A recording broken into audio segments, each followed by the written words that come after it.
안녕하세요. 민성입니다. 오늘은 조비테일에 져서 미라클 3장을 이야기해 보도록 하겠습니다. 그럼 저와 함께 미라클의 세계에 들어가 볼까요? 제3장 반의도의 정화. 우리는 마음속의 신념들이나 기억들로 인해 기적을 경험하지 못하고 있다. 그 기억들은 대부분 우리들의 부모들이 선의로 준 것들로 우리가 언어를 배우기도 전에 우리에게 다운로드되어 마음에 프로그래밍 돼버렸다.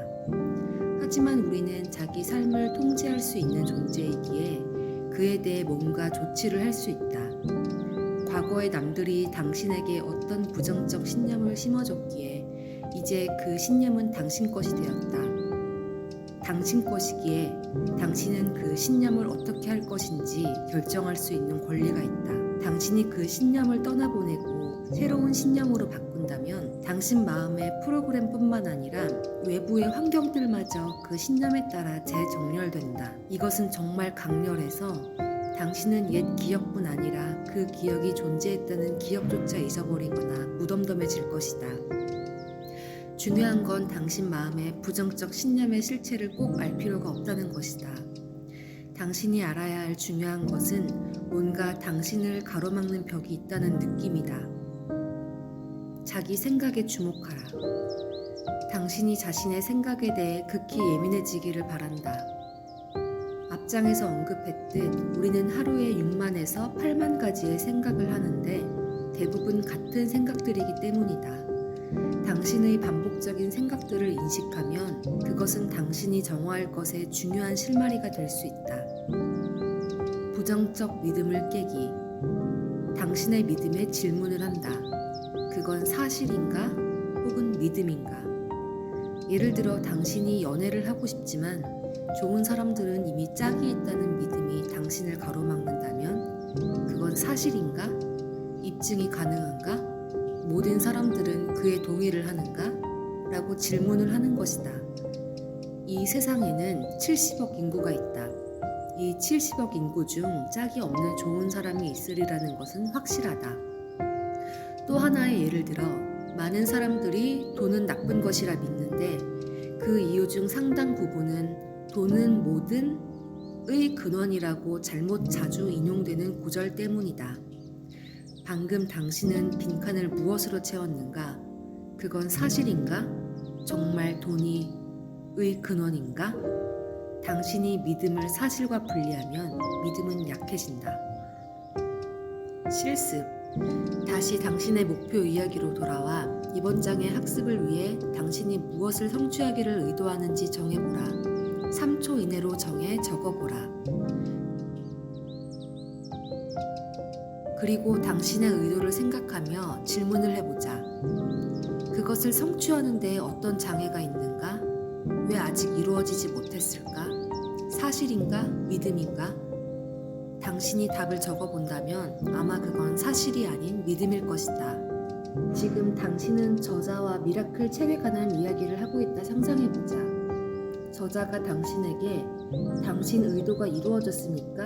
라고 묻는다. 당신이 아니라고 대답하자 저자는 왜 그걸 달성하지 못했죠? 라고 이유를 묻는다.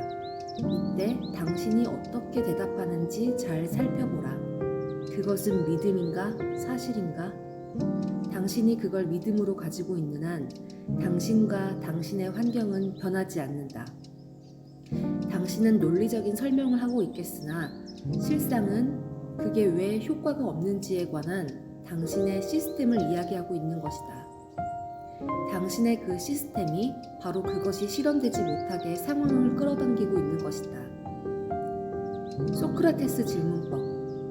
믿음에 대해 질문을 하고 그것들이 사실이 아니라는 것을 깨닫는 방법이다. 나는 절대로 부자가 될 수 없다 라는 믿음을 예로 들겠다. 이제 소크라테스 질문법 관점에서 묻겠다. 당신은 정말 부자가 되는 것이 불가능하다고 생각하는가? 당신의 대답이 아니, 생각해봤는데 난 그걸 믿지 않아 라고 한다면 그 믿음은 이제 사라졌다. 당신의 대답이 그렇다, 난 그걸 믿는다. 라고 한다면 다음 질문은 왜 그걸 믿는가이다.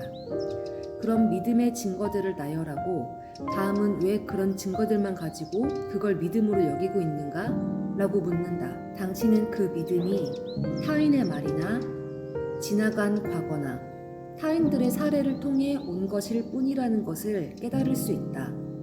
중요한 점은 이건 스스로를 비판하기 위해서가 아니라 자신을 향한 조건 없는 사랑에서 출발해야 한다는 것이다. 어떤 답이 나오건 받아들여야 한다. 그 답을 자신과 분리하여 내가 이런 생각을 가지고 있구나.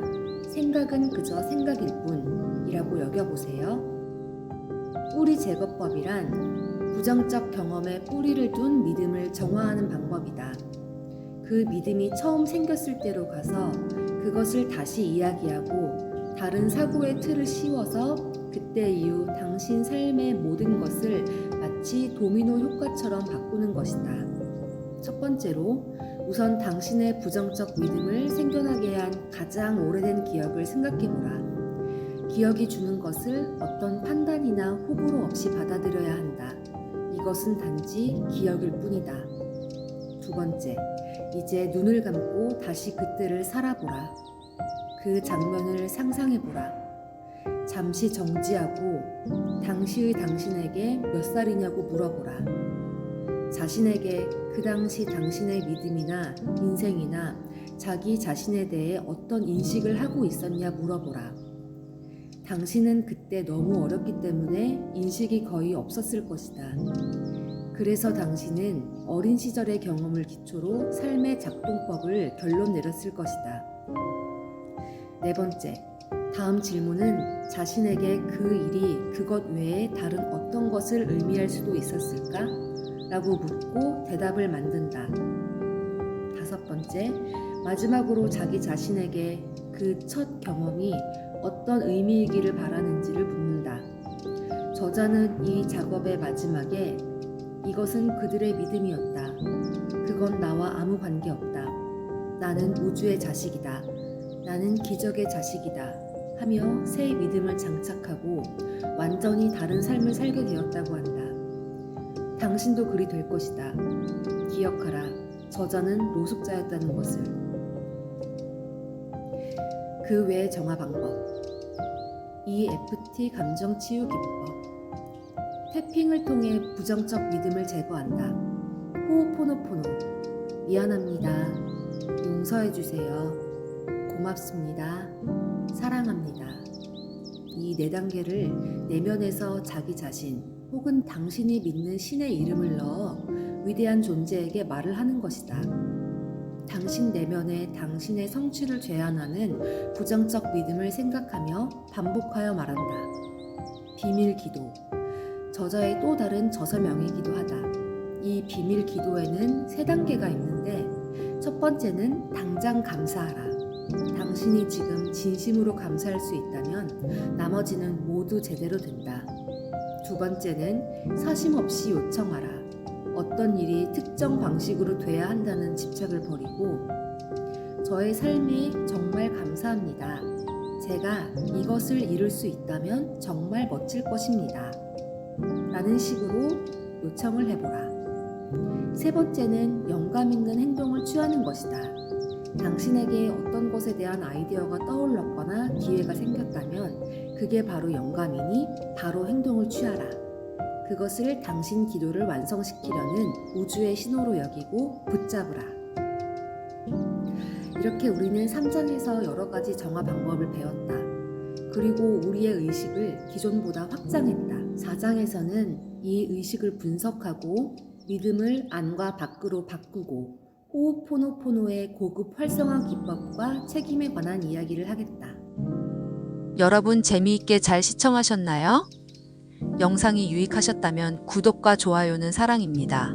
여러분 고맙습니다. 사랑합니다.